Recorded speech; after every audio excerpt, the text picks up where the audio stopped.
The Nintendo Wii is one of the most interesting consoles ever. At the time of release, it was like an alien artifact, giving you the ability to jerk your hand in real life, watching your character in-game do the same. And with how next generation this all was, it's a shame the Wii ended up being a dumping ground, becoming one of the gunkiest consoles ever, thanks to all the disgusting, rotten, sad excuses of CDs that were developed for it. So today, we're going to look at the 10 worst rated games on the console according to the War Heroes on Metacritic. Entering the ancient tomb at the Big 10 with Target Terror having a score of 33. Now, with a name like this, and considering it's on the Wii, determining what you're gonna be playing by the title alone requires zero thought. It's one of those sit your ass on the couch, point your Wiimote at the sensor, dragging your cursor on the screen to shoot big bad enemies that spaz out to levels seen by no other game in history. I don't know what was going on here, but apparently the Dolphins do not like it when real people are green screened onto a video game. Unless I somehow stumbled into an alternate dimension where this is normal behavior, I don't entirely know or think I will ever understand. However, I did do my best to persevere, trying to bullet hose my half visible or almost fully invisible enemies to death, while attempting to not have my eyes sent to the shadow realm as the completely visible ones do a Bolivian rain dance. A part of me does wonder if society at one point seriously asked for these types of games on consoles. I get it with the arcades, people were excited to jump on the turret, gunning people down, listening to the sounds of others, smelling the scent of a decayed corpse because the person behind you doesn't know what one of these prehistoric devices are. At home though, like, why do we need one of these? I guess if you have the Wii Zapper, maybe purchasing these sorts of games would make a little bit more sense, but I feel the enjoyment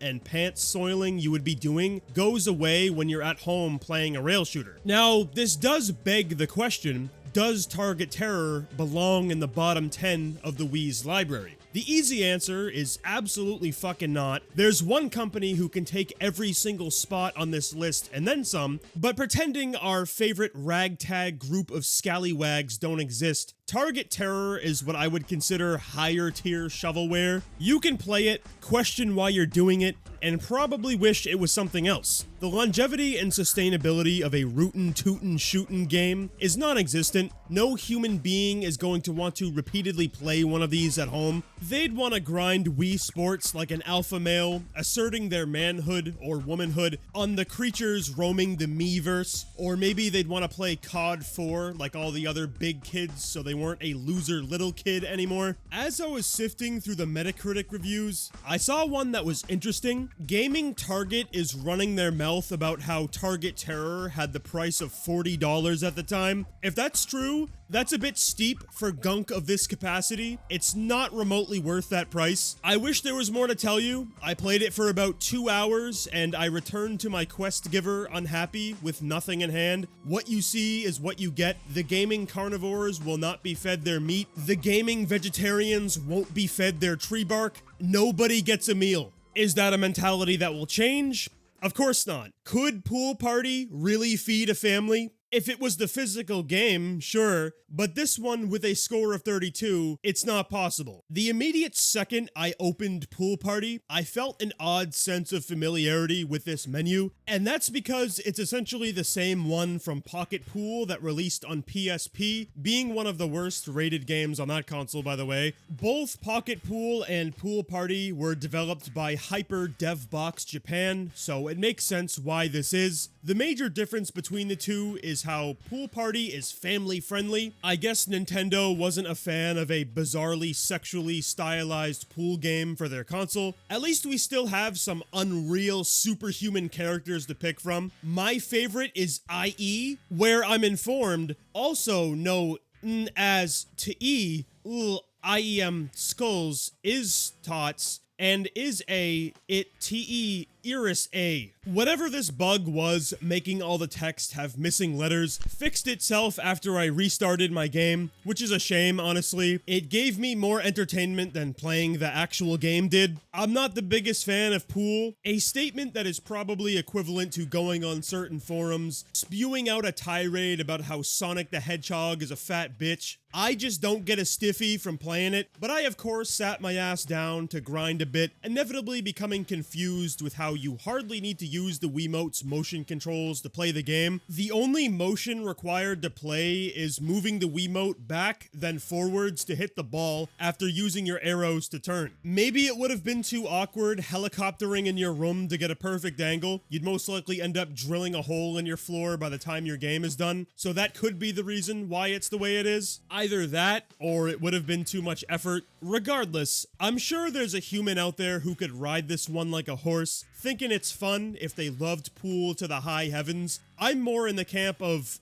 why do you need a video game about pool? It's a game you can play in real life. I'm unsure of how much Pool Party costed at the time. Like what, $20? There had to have been much better titles you could have bought with that money that would actually have longevity, rather than spending it on one that you'd play once or twice, then never touch it again. Not to say all longer, more girthy video games are guaranteed to be better. Look at Sid the Dummy, that got a score of 31. This was the first game I got to play that had real meat, allowing the Neanderthal senses to radiate through me. We're blessed to play as a car crash dummy named Sid, delving into a 2D platformer with these fucking monkey cave people ass ooga booga controls. Upon plugging in my nunchuck controller, if you were one who forgot about those, you plug them into the bottom of your Wiimote to activate your joystick power, allowing you to move around, making your combat control consist of swinging your Wiimote up and down repeatedly. Which to me feels like it's an, oh no, we need motion controls moment. What can we do? Wiggle wiggle. Motion controls should only be used when it makes sense. Say a game like Pool, you could make it work there because it's slower and more methodical. Here, I don't think you need motion controls. It feels so gimmicky. Although, if the gameplay deep throats you, that can be overlooked, right? It can. Sadly, that doesn't happen here. Whenever you punch an enemy, they get stunned backwards from your character doing his 1-1-2 combo, with the other two punches missing every time you pull it off, meaning the enemy can hit you whenever you hit them while you're recovering, unless you get them stuck in a corner. The hand-to-hand combat is beyond clunky and awkward, so thankfully they give you a ranged weapon for a bit of variety during gameplay that had me stuck in an infinite loop of a back scratch animation in real life while attempting to use it. You're required to move the Wiimote up over your shoulder to pull the weapon out, but it only works when it feels like it. I'd sit there like I'm lagging, moving the Wiimote around, and this scrapped together sentient piece of trash would never wield his gun. I only attempted whipping it out when it was absolutely necessary. Outside of these combat shenanigans, all you're really doing in Sid the Dummy is running through levels, doing puzzles that aren't remotely close to difficult, like finding buttons to press, with some having a time limit where you need to execute your horizontal wiggle Wiimote special move to make Sid run faster. Being a specific issue for me, the nunchuck I have is a cheap-ass third-party one. I should have known there were issues right off the rip when I discovered it weighed less than your average Johnson does. It disconnected almost every time I was attacking or trying to run. I hated it. However, I did stomach it. I used my galoshes stomping through the mud, reaching this car segment where I'm going down the road, avoiding red arrows that slow me down or hitting blue arrows to speed myself up. I'd love to know why we couldn't put real icons here rather than sticking arrows on the pavement in 2009, but sure. Depending on the speed you're going at the end, City rockets through the windshield, crashing through walls. The point of this level remains unknown. I don't get what the reasoning was for making us play it. Upon completing it though, we get our very first riveting boss battle. That is one of the most unreal slogs I have ever seen in a video game. Our giant robotic buddy here stands in the center of this room, occasionally shooting machine guns at you whenever he feels like it. Bosses in video games typically have patterns that you need to learn, but with this guy, there is no pattern. One of the two times I fought him, I had to sit there for almost 5 minutes waiting for his mouth to open to land one single hit. He was blaring his machine guns repeatedly as I sat there scurrying back and forth waiting for it to be over. It would be an honor to be informed what the thought process was while designing this. I highly doubt anyone would have the patience to deal with this willingly. It's actually ridiculous. Nonetheless, I did defeat the big man to continue on in my war zone, running through levels doing the same thing I was doing before, where I I ended up getting my pockets ran during my trek, and I discovered here, if you lose your 5 lives, that's it. You need to restart the game or load a save at the beginning of a level with the same lives you had before. In my case, I had 1 left, so I wasn't allowed to die at all, ever again. And considering how challenging it is to scrap with enemies, not taking any damage, the Grim Reaper is destined to pull me down and wrestle me under the covers, so my only options were to restart the game on easy or beat my head against the wall. Of course, I tried easy mode, where the overall gameplay is more paced eater level, unsurprisingly. Enemies take less hits to kill, mitigating the most miserable part of the game. Aside from the boss fight, that Habsburg-jawed monstrosity of a being still has no rhyme or reason to its fight. As I continued on my journey, I just find it hard to believe anyone would actually want to play Sid the Dummy for long. And hey, maybe that was the goal. With how ahead of its time the Wii was trying to be, it's possible these guys wanted to find a way to create melatonin in disc form. If that's the case, Sid the Dummy doesn't belong in the bottom 10 rated games on a console. It should be in the top 10 from that alone. That's impressive shit right there. And interactive medication? Who would have thought? Why is this not talked about more? Is it due to how the Wii was more of an upbeat console where people are supposed to be moving around, getting their sweat on, playing Chef's Kiss classics like Game Party 2 with a score of 29? One of those fucking timeless pieces of treasure, goop-ass, motion-controlled compilation titles that I do use by a string because the movement for all these games is simply pressing the A button to move your arm back and forth, maybe an up and down, if you're lucky, a side to side. With the creation of this console, I'm positive, even back then, seeing these sorts of games was expected to some degree. Those ones bringing the arcade fun to your living room, plopping a bunch of recognizable games onto a disc, then changing the names for unknown reasons, like Skill Ball, a game most humans recognize as Skee Ball. We got good old Hoop Shoot, you know, that I couldn't score a single basket on. It would be a different story if I was playing basketball, but Hoop Shoot is on a whole new plane of existence, so it's understandable why the donut occurred. I begrudgingly sat here playing every single one of the mini games included on this disc, trying my absolute hardest to uncover the fun, tossing some horseshoes, bean bags, pushing a puck into bowling pins because making actual bowling would have required too much effort. Might as well create shuffleboard, then reuse those assets to make another game out of it. A tale as old as milk right there. In the midst of this chaos, I actually had to turn on Wii Sports to get a reminder of what real living room sporting action feels like. I instantly noticed the game had a quality factor to it. The motion controls were responsive and actual motion controls, also being set up in a way where each game feels unique from one another. You're not playing a clump of 10 to 15 games with half of them reusing the same motion movement. Quality over quantity wins, it seems. Game Party has to be the first thing people think of when the words Wii shovelware are spoken. It's a grouping of games you could honestly be playing without using the motion controls, since they are so simplistic, you might as well be using the arrows on your Wiimote to control your aim. My only bit of enjoyment was coming from the fact I entered a whole new realm using my phone as a Wiimote. Never knew this was a possibility. It works like absolute shit. I hated every second of it, but at least I had my transient moment of the century while playing Game Party 2. It was so wonderful, I needed to bring it over to another bonkers video game, the golden goose of gaming shovelware, Chicken Shoot, that got a score of 27. A game that re-manifests what you heard minutes back about target terror. We play as a soldier in the front lines, gunning down chickens, accruing our precious points. Why does this have to be a large portion of the Wii's library? It would be nice to play games that have substance to them, even if they are terrible. The DS got to have that. Superman was rancid beyond many mortals' comprehension, but there was stuff going on there. I bit the rotting carcass, and I absorbed the reverse nutrients. What is anyone supposed to say about Chicken Shoot? You drag a crosshair on the screen. Yay. If this IGN review is correct in saying Chicken Shoot was $30 at one moment in time, that's actually unreal. It would have almost shared a price with Target Terror, that is undoubtedly a better game, truly cementing there's a line with titles like these, but it also would have been in the price range of other games that are miles better and would have provided much more entertainment.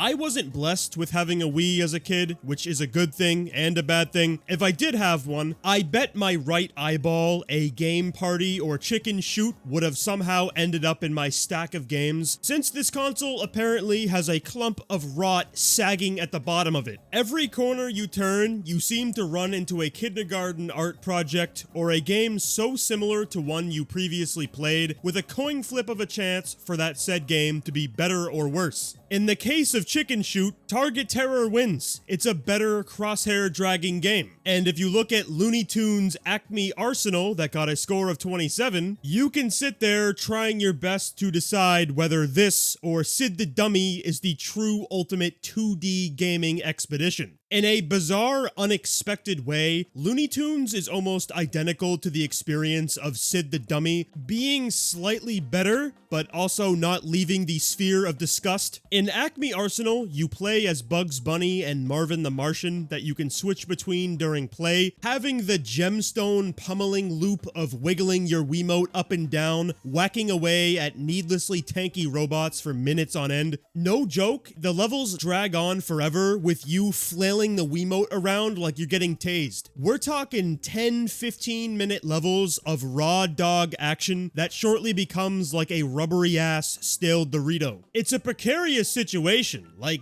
the game's combat is better than Sid. Enemies don't deal damage to you every time you hit them. Looney Tunes also isn't requiring you to have a real life freak out to put a gun in your hand. The only serious annoyance Acme Arsenal has is whenever you do take damage, your weapon upgrade power goes down, making enemies take more hits to die. Other than that, you run through levels battling the same few types of enemies without many issues. The primary problem is how tedious the game is. There's no real thought into what you're doing. You're simply on your wagathon escapade until you decide you've had enough, giving up entirely, or for reasons unknown, you're that big of a Looney Tunes fan and you are on the edge of your seat the entire time, ready to uncover the secrets of this confounding story contained deep within the trenches of the Looniverse. Whenever I'm playing games like these, I always ask myself, when is the fun supposed to kick in? How many hours are you required to play to feel a lick of fulfillment? Even after playing as the esteemed Daffy Duck, that is no different from Marvin or Insect Rabbit, by the way, I just felt like a robot floating in cyberspace. It was more wiggle monster action, nothing more. In my mind, these sorts of games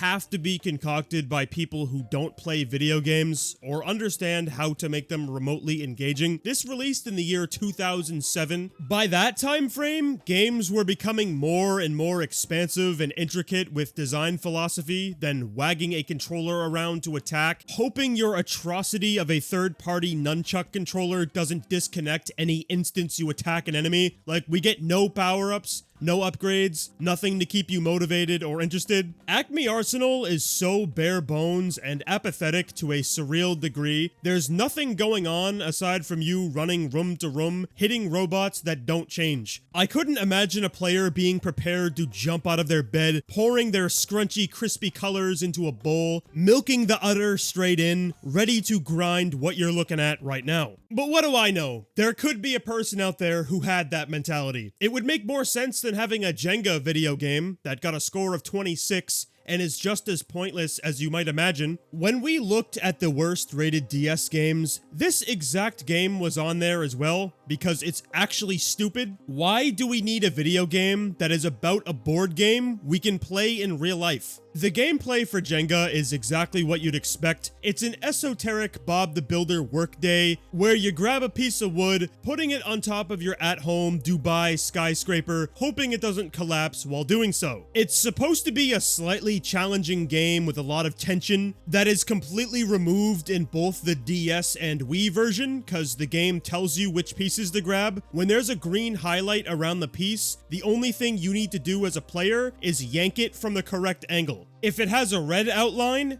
don't touch it and find one that's green. This makes your playthrough pretty brain dead, honestly. The only frustrating part about Wii Jenga is how you're only able to drop your pieces from a top-down angle with no lock-on. I had multiple instances of me dropping my piece and it wouldn't land correctly, so I had to keep picking it back up, hoping it would land properly. It's actually easier to do this in real life than it is to do in the video game. I'm not sure if Ghostbusters ectoplasm infiltrated a person's brain to make them think this was a good idea to make or what, but I think buying the real thing is fine. I've never heard anyone complain about that. The one thing you'd be missing out on for not dropping a couple Hamiltons on the video game is the ability to watch replays of the tower falling over from numerous angles after it got hit by a Scientology Tom Cruise missile. Also, seeing all the pieces randomly turn black with the game crashing afterwards. That's what I call a bang for your buck. The only way this disc could have been excused is if there were a bunch of other board games included on here, which is probably just me speaking out of my urethra. The world really doesn't need any more of that, because we have Game Party, again, without a number this time, that got a score of 25. This game didn't work for whatever reason. Starting it up always resulted in a black screen, so I pulled out Game Party 3 from my bag of tricks. Yes, there are actually 3 of them, all being the same game, so in reality, it doesn't matter which one you play. There's hardly a difference between them. They just add a few more mini games with each installment. All the mini games I played in Game Party 2 are included here, having the same gutter sludge, gunky ass, babies first motion control, goo goo gaga, push forward, pull backward shit. I genuinely feel like I'm practicing the technique to rob a local pedestrian with a prison shank. The hooligans who made this couldn't even do the most simple things like changing the backgrounds to make Game Party 3 have a different aesthetic. It's an actual joke. Rather than me playing these carnival games with my phone Wiimote power move, I decided to pull out a real Wiimote, giving me the most authentic experience possible that is as depressing as you might expect. We're sitting here hurling balls in the legendary Hoop Shoot video game once more, playing horseshoe again, pushing a puck down the lane to hit pins, throwing beanbags, or trying out the all-new tennis or racquetball. Are they fun? Nope. I refuse to believe any soul had a good time with Game Party, most likely because it clearly wasn't designed for that. If the people making the game aren't trying to use a segment of their brain to create an exhilarating gameplay loop for the player, fun will not be summoned, not even with a Luigi board. So instead, you need to summon up Cruisin', that got a score of 25. And before I even played this, I already knew it wasn't possible for Cruisin' to be worse than Game Party, or half this shit realistically, so it's strange to see it this low. How can a game where you get in the automobile, peeling down the road with arcade nonsense, driving on 2 goddamn wheels, having flames coming out to signify speed, breaking everything in sight, be the second worst rated title on the console? Like, yeah, I get it. Cruisin' isn't the greatest game you're ever going to play. It's essentially Burnout with brain damage that has virtually no difficulty. I didn't lose a single race I participated in, regardless of the car I used, with or without upgrades. A system that did put me in a spin cycle initially. I had no idea why I couldn't buy my shit until I figured out whichever one of these upgrades you have selected gets increased when you win your next race, which is just reaching top 3. What happens when you get first? Well, you get a revisiting of one of the green screen figurines having a meltdown while attempting to hand you the "You Are Winner" trophy. I didn't get too many of these moments, unfortunately. Throughout your races, the only competition you have are the cars that place first or second. The rest will have random moments of blazing over you, then they forget how to drive shortly after, letting you pass over them when you start reaching the end of a track. I ended up playing Cruisin' for a couple hours, and while I wasn't necessarily having the time of my life, removing clothing piece after clothing piece, believing the heavens finished sucking me off, it wasn't fully bad either. All I was missing was my steering wheel attachment to ascend to the flow state, or so I'm told. Supposedly a steering wheel changes the game. Not sure how true that is. I'd probably end up crunching it in my hands during a fit of rage if I lost. So I'll leave the wheels for the people who have a fetish for vehicles. After I finished my session, I had to cruise the reviews to see what all the negative talk is about on Metacritic. Unfortunately, it's not too detailed. It's simply game bad, spewing out how it's a bad port of the original game, or you have Eurogamer saying, "It's the worst looking Wii game I've ever played, and frankly, that takes some effort. It's no fun to play either." I wonder if the sentiment by the average player who bought this game was the same. I just don't really see it. Cruisin' isn't that bad.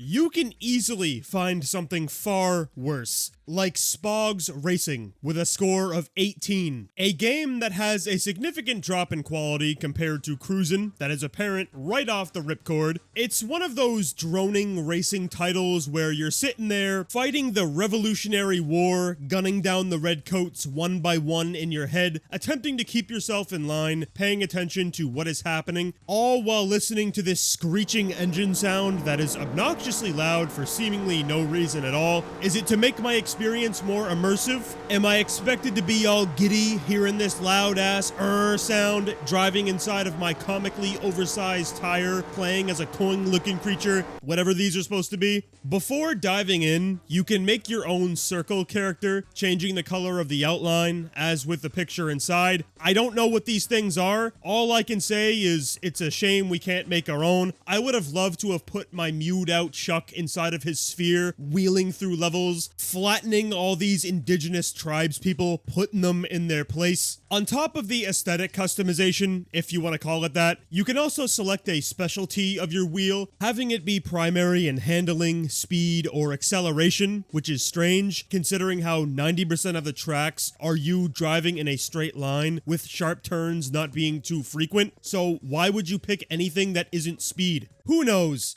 I persevered through the racket, playing multiple races, driving on these bland, mundane pathways that look quite poor, even for Wii standards. This is looking like a data design game. And I just have to say, should Cruisin' really be right next to this thing in the ratings? There's no way. At least that had a few tangible variances in environments, and you'd get a wheelie pop in here and there. With Spogs, you might as well be staring at a wall, holding a button down. The only semblance of brain activation is deciding when to use your turbo pickup. And speaking of pickups, I was continuously being informed about weaponry and the loading screens, but I wasn't seeing it anywhere, only turbos. So eventually I quit out to see what was going on, and I discovered there was another mode called Crash and Grab Trademark, which is the place you are able to use these said weapons. Did it make the game fun? I think we all know the answer to that one. This mode is basically the same loop you just dealt with, except here you can grab a few pickups and are also able to get upgrades that I think only last the race you're playing. I couldn't tell you for certain. It's not like they were tangible, so I'm unsure if the upgrades actually did anything or not. Let's be real though, it wouldn't be too shocking if they didn't do anything, would it? Look at this thing. It came out in 2008 and it has the depth of a puddle. When you aren't allowed to do the most simple thing like selecting a track to play on, what else can you say? Playing games like Spogs Racing is always a glorious moment to live through. When I can take a game out to stick in Chuck E. Cheese party games, seeing it has more content and more enjoyment coming out of it,